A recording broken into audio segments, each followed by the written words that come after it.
Saudara, bagaimana agar transparansi dan akuntabilitas penyaluran bantuan sosial bansos di tengah pandemi tetap terjaga dengan baik?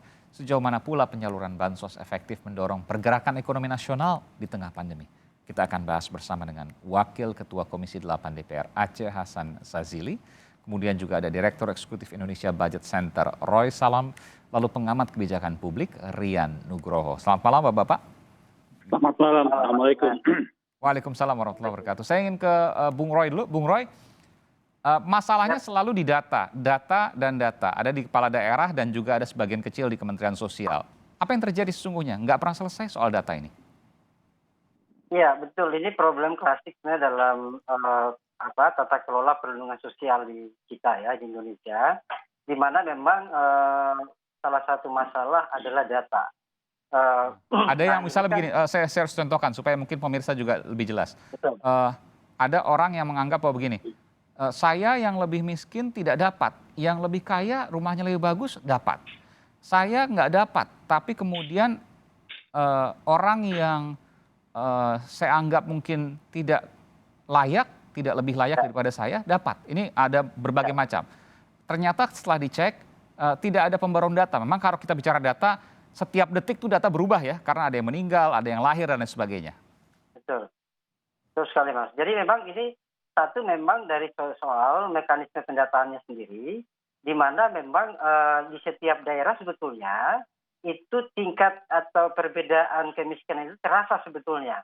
Jadi kita kan pakai data menggunakan satu metode survei yang sama, metode data pijakan baik di Jawa, di Kalimantan, di Sumatera gitu ya. Sementara sebetulnya faktanya bahwa di setiap daerah sendiri sebetulnya itu punya pendekatan menilai kemiskinan yang berbeda-beda. Ya, kami misalnya pernah melakukan beberapa kali ya untuk mencoba mendata secara partisipatif untuk menilai kemiskinan di sebuah desa. Ya. Di dalam satu dusun sendiri, Mas. Jadi itu berbeda antara kemiskinan di dusun A dengan di dusun B. Nah, metode kayak gitu tidak terjadi di kita, sehingga memang ketika data DTKS kita itu dikeluarkan, pasti akan ada, loh kok saya nggak dapat, harusnya dia nggak dapat dong, saya harusnya dapat gitu. Jadi pendekatan itu yang kelihatannya tidak terjadi, pendekatan partisipatif dalam membangun data kemiskinan. Nah, mestinya kan polanya seperti itu sehingga kualitas data itu benar-benar terlihat bahwa memang sasarannya tepat ke orang yang tepat gitu.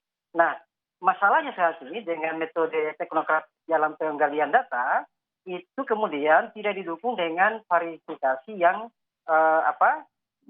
yang ketat di lapangannya. Misalnya ketika mau mengatakan rumah A dengan rumah B, rumah A dapat, rumah B nggak dapat gitu. Nah, tidak ada cross check misalnya tidak ada ruang pengaduan yang interaktif bagi si masyarakat untuk melakukan komplain. Harusnya saya yang dapat, harusnya dia tidak dapat. Nah, ruang itu tidak terjadi, tidak ada di dalam data kemiskinan kita. Ya, jadi kalau kita bicara seperti itu apa solusinya? Jangan sampai ada seperti itu lagi atau meminimalisir hal yang seperti itu. Betul. Nah, solusinya sebetulnya membangun data perlindungan sosial kita memang harus dimulai secara bottom up, Mas. Nah, untuk agar bottom up terjadi, memang peran-peran daripada unit-unit pemerintahan yang terkecil ini harus terbangun. Dari tingkat desa itu harus mulai melek tentang bagaimana membangun sebuah database yang berkualitas. Kemudian di tingkat kecamatan, lalu di tingkat kabupaten. Nah, hal ini belum terjadi gitu loh. Kami IBC dengan beberapa koalisi masyarakat sipil itu mencoba membangun satu pola pendekatan. Siapa yang lalai di situ? Apakah dari pihak katakanlah kelurahan, kecamatan, atau bahkan bupati atau wali kotanya? Iya, jadi memang komitmen dan juga inovasi di pemerintah daerah itu belum terjadi secara masif gitu. Ada ide-ide menarik yang misalnya sudah ada pembelajaran di beberapa kabupaten, tapi itu nggak diterapkan di daerah lain gitu. Karena si kepala daerah sendiri juga tidak memahami sebetulnya bagaimana membangun data yang baik, dan juga tidak didukung dengan perangkat daerah yang mumpuni untuk membangun misalnya selain data kemiskinan kita. Perangkat daerah misalnya apa ini SDM orang? Iya, tentu orang ya, orang SDM terutama SDM yang ada di dinas sosial, SDM yang ada di Bapeda, itu dalam membangun baseline data itu belum begitu kuat, Mas. Kami sudah banyak berdiskusi dengan pemerintah daerah dalam membangun sistem data kinerja. Banyak daerah nggak punya sistem membangun data kinerja. Yang adalah data proyek, data hasil pekerjaan. Tapi bukan data sebuah pekerjaan menghasilkan sebuah perubahan apa itu belum terbangun di daerah. Oke. Itu problem kita secara nasional nanti. Oke, nanti saya ke Bung Rian, tapi saya ingin ke Bung Aceh dulu. Bung Aceh, hal yang nggak pernah selesai dan akan selalu gaduh soal data. Iya. Karena soal data ini kesannya ya mungkin di awang-awang, tapi efeknya luar biasa karena bisa terjadi komplain hingga bahkan mungkin gesekan sosial. Ya, saya setuju ya dengan bahwa data kita masih ditemukan banyak masalah ya. Dan saya kira memang kami di Komisi 8 pun juga sangat concern ya soal data ini. Karena bagaimanapun data merupakan kunci dari program bantuan perlindungan sosial ini. Nah, beberapa kali bahkan kami membuat panitia kerja khusus tentang verifikasi dan validasi data. Ya. Kami kumpulkan juga misalnya pemerintah daerah, kabupaten, kota, dinas sosial, dan termasuk juga Kementerian Sosialnya sendiri, yaitu Pusat Data dan Informasi yang selama ini menjadi lembaga yang diberikan tugas untuk melakukan Bung Aceh, jadi yang dari pengumpulan itu, yang banyak data yang tidak akurat di tingkat daerah atau justru malah di tingkat pusat? Atau dua-duanya sama-sama punya Enggak, ini kan mekanismenya. Ketidakakuratan? Ya, mekanismenya kan begini, bahwa di dalam undang-undang tentang penanganan fakir miskin, verifikasi dan validasi data kemiskinan itu harus dilakukan oleh pemerintah daerah. Oke. Jika pemerintah daerahnya sangat aktif di dalam melakukan pendataan, pemutakhiran data, maka otomatis dengan sendirinya pemutakhiran data itu akan berlangsung dengan cepat. Sebaliknya, jika pemerintah daerah tidak memiliki kapasitas atau tidak melakukan pemutakhiran di dalam proses pemutakhiran data tersebut, maka otomatis data yang digunakan tetap akan menggunakan data yang lama. Baseline dari data DTKS ini adalah hasil dari proses survei yang dilakukan oleh BPS di tahun 2016-2017. Jadi kalau misalnya pemerintah daerah tidak melakukan pemutakhiran data yang dimasukkan ke dalam data DTKS melalui dinas sosial setiap daerah, maka ini jangan berharap bahwa akan terjadi pemutakhiran data. Kami di Komisi 8 beberapa kali melakukan survei lapangan ya dari proses pendistribusian bantuan sosial, itu masih juga ditemukan misalnya data orang yang sudah meninggal masih tercantum sebagai penerima bantuan sosial tunai. Tapi tetangganya yang harusnya dapat malah nggak dapat. Iya, itulah yang disebut oleh kami sebagai inclusion error dan exclusion error.